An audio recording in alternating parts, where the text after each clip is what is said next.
Yeah, and people who do a new game plus with these games they have lots of stamina because I'm always, well, always not is exaggeration, but lots of times I'm happy when I'm at the end.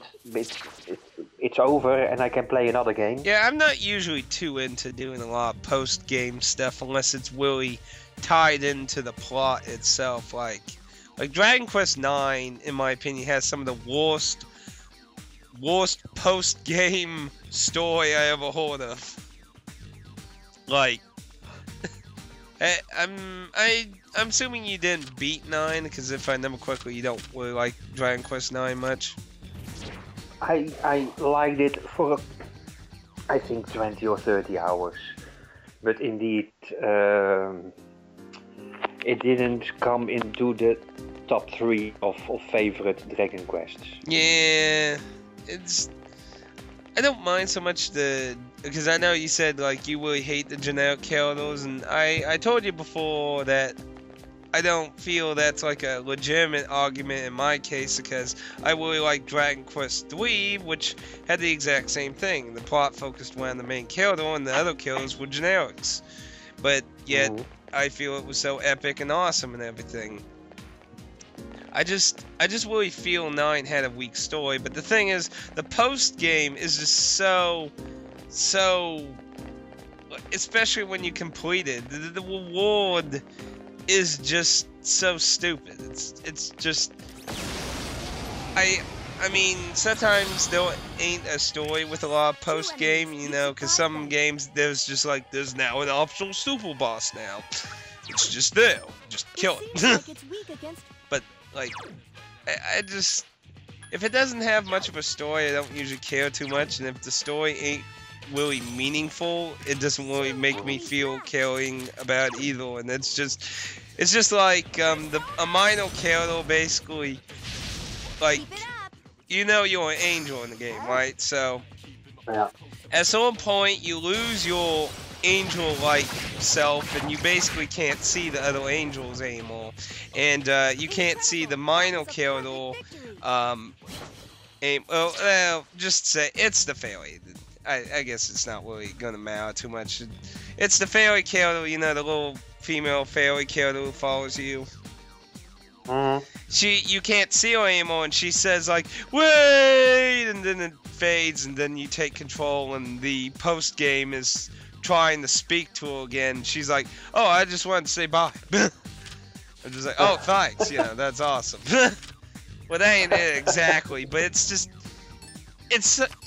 not, you know, it's just not really like the it's just a little dialogue that's just, of course that probably doesn't help. I didn't really care for character anyway, so I guess maybe if I really liked the character, maybe I would've, but I don't know. I try to not really spoil it, though I don't know if you would ever get that far anyway, though.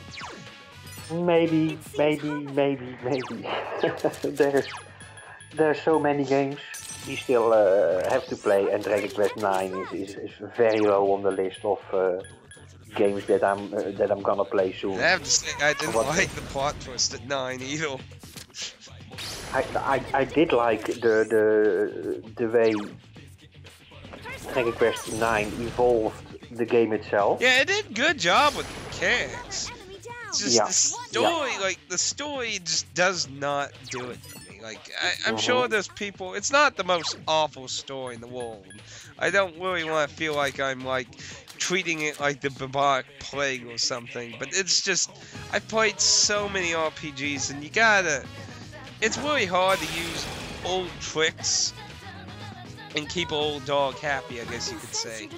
I mean, like, you know, Xenoblade in the last story used very common stereotype characters, but the story themselves, I like to say, are really interesting and kept me involved.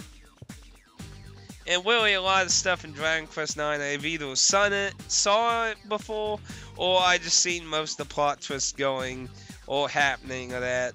I mean, I don't know. Then I don't really, like, the whole angel thing I'm not a big fan of the whole angel thing. Japan became way too obsessed with angels after Final Fantasy VII. Yeah, and another aspect I find in many RPG games is that when you begin the game, the story starts out so great and so much time into the story and the characters, and well, the beginning of all that is so great. But when you continue playing the game, the story gets, how to say, less attention is maybe the wrong word, but the feeling that I had in the beginning of the game, it's well, yeah, you spend of course more time in grinding than in the beginning, but the story between the grinding gets sometimes so little that I think, oh, why can't you keep the story up like how you started the game, and that's what I'm afraid of with Grandia 1. I have not continued playing, but the beginning of Grandia 1 was so amazing, and I'm so afraid that's also a game that loses that kind of how the story works. And with more games I have that feeling. It starts great, and the more you progress in the story, there's less time for the story, and yeah. I hope you can understand what I mean a little bit. Oh yeah, I mean, I played a lot of not just simply RPGs, but I mean, I could say that with a lot of games. The story can be immensely useful for keeping you interested in the game. I mean, like, what's a good quote? I think Spoonie said one time in his Final Fantasy VIII review, you can forgive a lot about a game if it has a really good story. And I think that can be true, because I mean, like, I like Akaja Shadow King a lot, because even today I still think it has a very unique story, even though its RPG aspects are pretty much very basic. And it's a very grindy game in the American version. Oh boy. It's from 7, 8 and 9. 8 is the one that I only played once, and 7 and 9 I played, well, more times. And 8, well, the story is it's not bad, with the garden and the female teacher and all that stuff. But what I did not like about Final Fantasy VIII, and that's why I am not playing it again, was the aspect that you have to grind magic spells and put them in your armor. See, I liked the idea they were trying to do. The thing is, the way they carried it out made magic most part worthless. Like, if they did a little more work with it, just a little bit more work with it, and made magic a little more normal, it could have been an interesting system. Because, I mean, it is an interesting extra way of customizing your characters, but how they carried it out just made magic really worthless, because it's consumable instead of magic based. Like, maybe if they like took something like the materia system and you put on the character, and then they could use their MP to cast it while gaining some kind of stat boost based on how it's configured to the stats, then I think it could have been a lot better. But making it a consumable item just seemed so stupid. Yeah, and that's the problem I had as well. Then I was, I'm not gonna use my Blizzara spell because then I will get weaker. So, yeah, and that's exactly. HP and you use it, it's like, oh, my HP's going down now every time I use it. Lovely. Yeah, and if I use 10 Blizzaras, I have to grind at that spot for new Blizzaras again, and that makes me so demotivated to use magic spells. And indeed, the option you mentioned that would have solved a lot of things. I would not have mind. You start with Blizzard and then you get Blizzara. I would not have mind to grind for 100 Blizzards and then when Blizzara comes, grind for 100 Blizzara to get stronger. But each time you use magic, you get weaker again, and that aspect of the game makes me. I do not play that game. Well, I didn't play it after I played it once. I didn't play it again. Though, to be fair to the game, though, they did try to make it where there were other ways to get it. You can do the card game and basically break down cards into elements, and there were the draw points. But I really just feel it was all sloppily put in.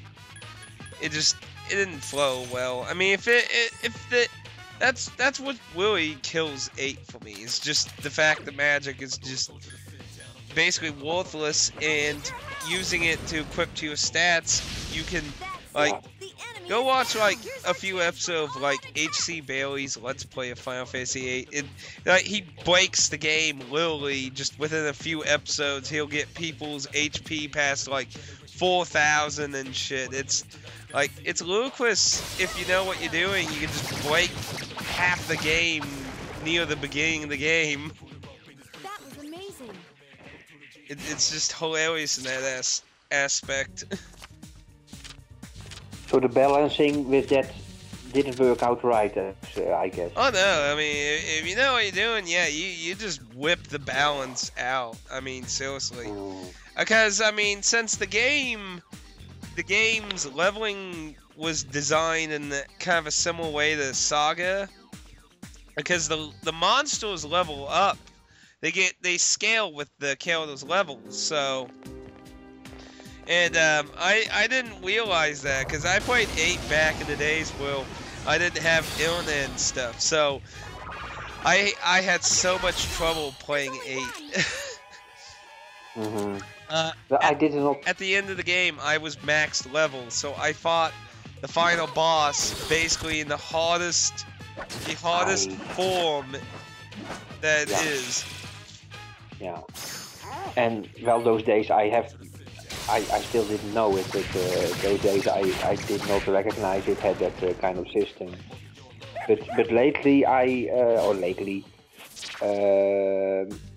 some games do have that system as well, and well, I like more the old kind of gaming where the monsters do not level up when you level up, so you can grind the place.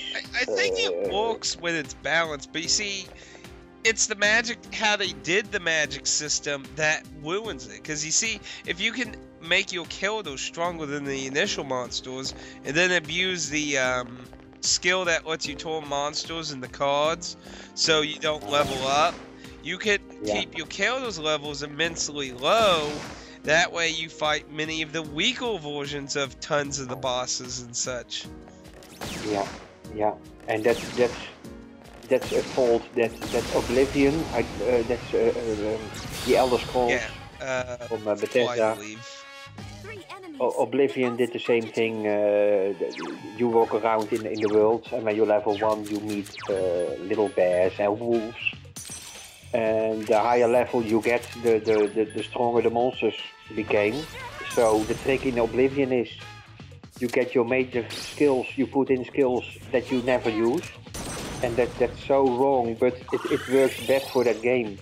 You put athletics as main skill instead of a sword, because when you use your sword and you have sword as your main skill, you level up.